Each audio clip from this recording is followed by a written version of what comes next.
This was a hostel mess, and you can see right on the roof of the hostel mess, the tail end of the aircraft is still stuck. That is where the aircraft first crashed outside. This is not even, as the crow flies, it's not even half a mile. It might have taken, less than a minute and a half for the aircraft to reach here from the airport. It's an important point because what we are talking about in terms of casualty is not just the crew members and the passengers of the aircraft, but also those who were undergraduate doctors inside this medical college. They were here to have their lunch, and I just want to quickly show you how far the debris have been flung apart. This is the second part of the plane, which is on the front side of the hostel building, and then just beyond that, perhaps you can see my video journalist zooming in on the remains of the luggage. That's all that remains of this air crash. All of these debris, just span that side. These are the debris outside the medical college hostel mess.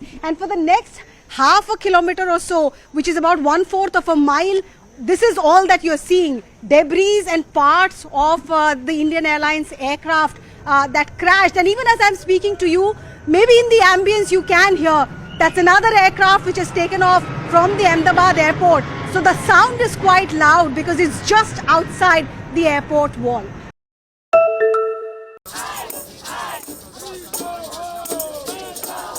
Anti-ICE demonstrations continue in Los Angeles, and so do protester detainments. Police say they declared an unlawful assembly outside City Hall just before last night's curfew. Once nightfall comes in particular, we start to see others come out who are intent on violence and intent on disruption. That's a stark contrast to daytime yesterday. Officials say the vast majority of demonstrators are law-abiding. Thank you for your service. Our role is to protect everybody's First Amendment rights, and a lot of people have come out and respected that and expressed their feelings in a peaceful way. The chief says police have not yet needed help from National Guard members.